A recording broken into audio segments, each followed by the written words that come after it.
साथियों नमस्कार, मैं हरिश्चंद्र बर्डवाल। आज मैं आपके सामने 5वें चरण की भविष्यवाणी करने वाला हूं। सबसे सटीक भविष्यवाणी, और वो भी आंकड़ों के साथ। एक एक सीट की एनालिसिस दोस्तों, बस आप पूरा वीडियो जरूर देखिएगा। आपको एक आंकड़ा भी दूंगा कि आखिर 5वें चरण के मतदान में भारतीय जनता पार्टी और एनडीए को कितनी सीटें मिल सकती हैं। दोस्तों, अब तक 4 चरण के मतदान हो चुके हैं और 13 मई को जो चौथा चरण हुआ उसके साथ ही लोकसभा की 380 सीटों के लिए चुनाव पूरे हो चुके हैं। कल 5वें चरण का मतदान होना है, लेकिन आपने देखा होगा कि अभी तक के चारों चरणों को लेकर मीडिया में यह नैरेटिव बनाया गया कि मतदान प्रतिशत पिछली बार की तुलना में काफी कम रहा है। लेकिन आपको मतदान प्रतिशत के आंकड़े जो चुनाव आयोग ने जारी किए हैं वो दिखाता हूं, कुछ और ही कहानी बयान करते हैं। और ये कहता कौन है? लोक नीति सर्वे एजेंसी के संजय कुमार जी बताते हैं कि ये वो आंकड़ा नहीं है जैसा लोग अंदेशा लगा रहे हैं। आंकड़े देखिए आप, और ये ट्वीट उन्होंने किया है। फाइनल फिगर फर्स्ट फेज में 66.14% और सिर्फ 3.8% की कमी थी। सेकेंड फेज देखिए 66.71, इसमें भी 3.8% की ही कमी रही। लेकिन जैसे ही आप थर्ड फेज में आते हैं, देखिए पिछली बार की तरह ही हुआ। फोर्थ फेज में आइए, इसमें भी उतना कम नहीं है, और ये लिख भी रहे हैं, the turnout is not as low as it seemed initially. मतलब जो आकलन कर रहे थे ना, वो ठीक नहीं है। भीषण गर्मी में भी जिस तरह से लोगों ने घरों से बाहर निकलकर मतदान किया है, वो बताता है कि मतदाताओं ने अपना निर्णय अच्छी तरह से तय कर लिया है और उसे वोटों में बदलने के लिए जमकर मतदान कर रहे हैं। 20 मई को यानी कल दोस्तों 5वें चरण में 49 सीटों पर मतदान होना है, और इसी के साथ लोकसभा की 429 सीटों के लिए चुनाव संपन्न हो जाएंगे। इसकी बात करें तो बिहार में 5, जम्मू कश्मीर में 1, झारखंड में 3, लद्दाख की 1, महाराष्ट्र की 13, उड़ीसा की 5, उत्तर प्रदेश की 14 और पश्चिम बंगाल की 7 लोकसभा सीटों पर चुनाव हो रहे हैं। और इस तरह से देखें तो देश के 8 राज्यों और केंद्र शासित प्रदेशों की 49 सीटों पर चुनाव 20 मई को होंगे। इन सभी सीटों पर मैंने देखा 695 उम्मीदवार बचे हैं जिनके भाग्य का फैसला होना है। और इस चरण की बात करें 49 सीटों की जिसमें चुनाव हो रहे हैं, तो भाजपा ने 2019 में दोस्तों 32 सीटों पर जीत हासिल की थी। यानी इस चरण में भारतीय जनता पार्टी का स्ट्राइक रेट 65% से भी अधिक रहा है। अब जरा राज्यों के बारे में आपको बताता हूं। उत्तर प्रदेश की 14 लोकसभा सीटों पर इस चरण में मतदान होने वाले हैं, और ये सीटें कौन सी हैं? मोहनलालगंज, लखनऊ, रायबरेली, अमेठी, जालौन, झांसी, हमीरपुर, बांदा, फतेहपुर, कौशांबी, बाराबंकी, फैजाबाद, कैसरगंज और गोंडा की सीट। इन सभी 14 सीटों में से दोस्तों 13 सीटों पर, मैं 2019 की बात कर रहा हूं, भाजपा ने कब्जा किया था। और सिर्फ एक सीट रायबरेली, जहां कांग्रेस की नेता सोनिया गांधी चुनाव जीत सकी थी। और 2019 में दोस्तों पहली बार ऐसा हुआ लोकसभा चुनाव में कि गांधी परिवार का सदस्य अपने ही गढ़ से हार गया, अमेठी से हार गया। राहुल गांधी हारे थे और इसके बाद उन्होंने फिर कभी अमेठी की ओर मुड़कर नहीं देखा। उसी तरीके से अगर 2014 की बात करें तो भाजपा ने 12 सीटों पर जीत हासिल की थी और सिर्फ 2 सीटें बची थी, रायबरेली और अमेठी। यही गांधी परिवार के लोग, सोनिया गांधी, राहुल गांधी, यही चुनाव जीत पाए थे, याद रखिए। और इस बार तो हालात और खराब है।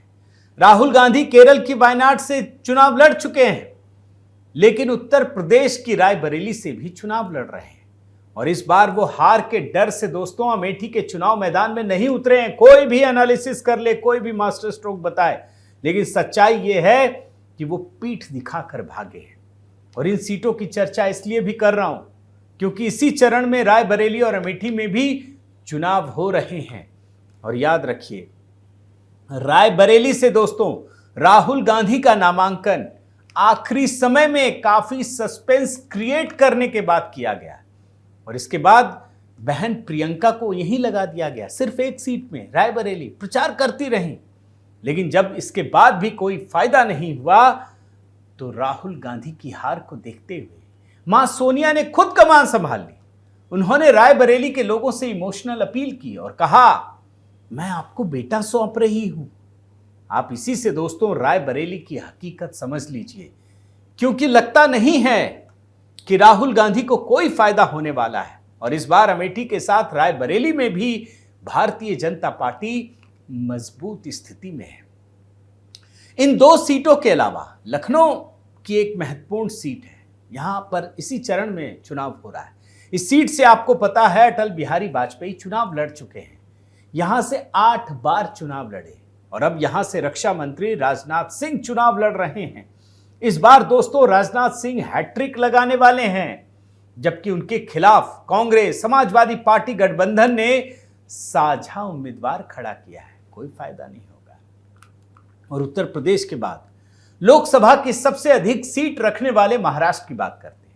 महाराष्ट्र की 48 सीटों में 35 सीटों पर चुनाव 4 चरण में हो चुके हैं, खत्म हो गया। अब 5वें चरण में जो 13 सीट बचे हैं ना, वहीं चुनाव होने।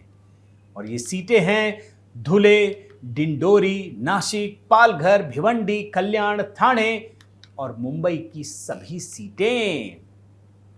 2019 के लोकसभा चुनाव की बात करें तो इन 13 सीटों पर भाजपा और शिवसेना ने मिलकर चुनाव लड़ा था और सभी सीटों पर दोस्तों भाजपा शिवसेना ने कब्जा भी किया। यहां भाजपा 6 सीटों पर चुनाव लड़ी, सभी जीती। शिवसेना ने 7 सीटों पर चुनाव लड़ा और सभी सीट जीत लिए। 2019 के लोकसभा चुनाव में अगर पूरे महाराष्ट्र को देखें तो भाजपा शिवसेना ने 48 में से 41 सीटों पर चुनाव जीता था। और उसी तरीके से दोस्तों 2014 के चुनाव में भी भाजपा शिवसेना ने मिलकर चुनाव लड़ा, सभी सीटों पर कब्जा किया और वही स्थिति 2014 में भी रही। लेकिन इन 13 सीटों में मुंबई की 6 महत्वपूर्ण सीटें भी शामिल हैं। इसमें मुंबई दक्षिण मध्य और मुंबई उत्तर पश्चिम से शिवसेना में ही टक्कर है। एक शिवसेना जो ओरिजिनल शिंदे की शिवसेना है और दूसरी उद्धव वाला गुट है, इन्हीं के बीच मुकाबला है। लेकिन अगर मुंबई उत्तर पूर्व की बात करें तो यहां भाजपा से उद्धव गुट की लड़ाई है। और अगर मुंबई उत्तर और मुंबई उत्तर मध्य की बात करें तो यहां भाजपा और कांग्रेस के बीच सीधा मुकाबला है। पिछले लोकसभा चुनाव में दोस्तों इन सभी सीटों पर मतदाताओं ने या तो भाजपा या फिर शिवसेना के उम्मीदवारों को जीत दिलाई थी। चेहरा एक ही था, प्रधानमंत्री मोदी। और इस बार भाजपा ने उत्तर मुंबई की सीट से पीयूष गोयल को मैदान में उतारा है। यह पहली बार है जब पीयूष गोयल लोकसभा चुनाव लड़ रहे हैं। और उत्तर मुंबई की ये सीट के बारे में बताऊं तो ये तो वैसे भी भाजपा का गढ़ रही है। यहां भाजपा के राम नाईक दोस्तों 5 बार चुनाव जीत चुके हैं और इस बार कांग्रेस के टिकट पर पहली बार चुनाव लड़ रहे हैं भूषण के पाटिल। आप सोचिए क्या होगा। इस सीट से इनकी हार निश्चित मानी जा रही है। लेकिन एक मजेदार बात बतानी पड़ेगी आपको, यह पहला चुनाव होगा, बड़े ध्यान से सुनिए दोस्तों, यह पहला चुनाव होगा जब बाला साहेब ठाकरे का परिवार कांग्रेस के लिए वोट देगा। हैरानी हो रही है ना। दरअसल ठाकरे परिवार का जो आवास है दोस्तों मातोश्री, वो बांद्रा पूर्व में है और यह मुंबई उत्तर मध्य लोकसभा निर्वाचन क्षेत्र में पड़ता है। यहां तो कांग्रेस ने अपने उम्मीदवार खड़े किए।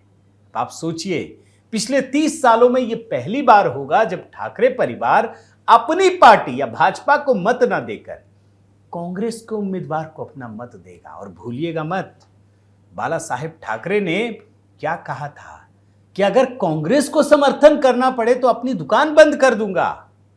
अब स्वार्थ कितना हावी है सोचिए।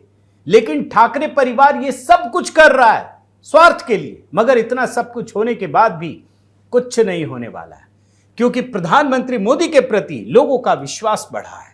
मोदी सरकार के विकास की गति से महाराष्ट्र में भाजपा और शिवसेना शिंदे सबकी स्थिति काफी मजबूत है। महाराष्ट्र की जो कंफ्यूज करने वाली राजनीति है, सच्चाई को झुटला नहीं सकते, क्योंकि इतने टुकड़ों में बढ़ गई है राजनीति कि क्या करें। और इस कंफ्यूजन से भरी राजनीति में मराठा मानुष के लिए सिर्फ प्रधानमंत्री मोदी का चेहरा ही स्थायित्व का विश्वास दिला रहा है। अब महाराष्ट्र के बाद बात करते हैं दोस्तों बिहार की। 5 सीटों में चुनाव हो रहे हैं कल, और ये सीटें हैं सीतामढ़ी, मधुबनी, मुजफ्फरपुर, सारण, हाजीपुर। और 2019 के लोकसभा चुनाव की बात करें तो इन 5 सीटों में से भाजपा ने 3 सीटों मधुबनी, मुजफ्फरपुर और सारण पर जीत दर्ज की थी। तो एनडीए गठबंधन में जेडीयू ने सीतामढ़ी और हाजीपुर में लोक जनशक्ति पार्टी ने जीत हासिल की थी। और इस तरीके से एनडीए गठबंधन ने सभी सीटों पर विजय पाई थी। और अगर पूरे बिहार की बात करें तो कांग्रेस को सिर्फ 1 सीट किशनगंज मिली थी, और आरजेडी तो ठन गोपाल, खाली हाथ, कुछ नहीं मिला। इस बार भी वही हालात है। भाजपा के नेतृत्व में, मोदी के नेतृत्व में एनडीए गठबंधन की बिहार में भारी जीत हो रही है। इन 5 सीटों पर भी भाजपा के एनडीए गठबंधन की जीत हो रही है। और बिहार में इस चरण में दोस्तों 1 सीट की बात करना जरूरी है, सारण सीट। 2009 में लालू यादव यहां से चुनाव जीत गए थे। उसके बाद उन्होंने अपनी पत्नी राबड़ी देवी को लड़ाया 2014 में, लेकिन भाजपा के राजीव प्रताप रूडी से चुनाव हार गई। इसके बाद लालू यादव ने फिर एक्सपेरिमेंट किया। 2019 में समधी चंद्रिका राय को टिकट दे दिया, वो भी चुनाव हार गए। और अब 2024 में अपनी बेटी रोहिणी आचार्य को मैदान में उतारा है। वो भारत में रहती भी नहीं है, सिंगापुर में रहती हैं। अब आप सोचिए उनकी हार निश्चित है या नहीं है। बिहार के बाद झारखंड को देखिए। यहां 3 सीटें हैं दोस्तों जहां चुनाव हो रहे हैं इस चरण में कल। चतरा, कोडरमा, हजारीबाग, और इन सभी सीटों पर भाजपा ने 2019 में जीत हासिल की थी। और पूरे राज्य के गणित को देखिए तो भाजपा ने 14 सीटों में से, बल्कि झारखंड में 14 सीटें हैं, 11 सीटों पर जीत हासिल की थी। हालात वैसे ही है वहां। 5वें चरण में वैसे एक महत्वपूर्ण राज्य दोस्तों पश्चिम बंगाल है। राज्य की 7 लोकसभा सीटों पर 5वें चरण में चुनाव हो रहा है। बंगाल में बनगांव, हावड़ा, उलुबेरिया, श्रीरामपुर, हुगली, आरामबाग और बैरकपुर सीट पर कल मतदान है। और 2019 की बात करें तो इन 7 में से 4 सीटें टीएमसी जीतने में कामयाब रही थी, जबकि बीजेपी के खाते में 3 सीटें आई थी। जी हां, 3 सीटें भाजपा ने 2019 में बैरकपुर, बनगांव, हुगली इन सीटों पर दर्ज की थी जीत। तो तृणमूल कांग्रेस ने हावड़ा, आरामबाग, उलुबेरिया और श्रीरामपुर की सीटों पर जीत दर्ज की थी। इस तरह से दोस्तों इस चरण में टीएमसी को भाजपा से जबरदस्त टक्कर मिल रही है। कुछ सीटों की चर्चा करना जरूरी है दोस्तों। 2019 के लोकसभा चुनाव में एक आरामबाग की सीट है। टीएमसी के उम्मीदवार अफरीन अली को मात्र 1142 वोटों से जीत मिली थी। बड़े ध्यान से सुनिए, 1142 वोट। आरामबाग सीट पूरे दक्षिण बंगाल के ट्रेंड को दर्शाता है। और जिस तरह से भाजपा ने पकड़ बनाई है उसको देखते हुए टीएमसी ने इस बार अपने 2 बार के सांसद अफरीन अली को हटा दिया, मिताली बेग को टिकट दिया है। लेकिन यह सीट भाजपा जीत रही है। और सिर्फ आरामबाग ही नहीं, हावड़ा, उलुबेरिया और श्रीरामपुर की सीटों पर भी 2014 के लोकसभा चुनाव में दोस्तों टीएमसी ने सीपीएम के उम्मीदवार को हराकर चुनाव जीता था। और तब भाजपा इन सीटों पर तीसरे स्थान पर थी। लेकिन 2019 के लोकसभा चुनाव में इन सीटों पर भाजपा ने सीपीएम को न सिर्फ तीसरे स्थान पर पहुंचा दिया, बल्कि हर सीट पर टीएमसी को मिले वोटों के आसपास पहुंच गई। और इस बार हावड़ा सीट पर भी भाजपा की जीत पक्की मानी जा रही है। और इस तरह से दोस्तों इस चरण में भाजपा 7 में से 5 सीट जीत रही है। और टीएमसी को चुनाव में यह बात बतानी पड़ेगी किस प्रकार की टक्कर मिल रही है। इसे आप ममता बनर्जी के बयान से ही समझ सकते हैं।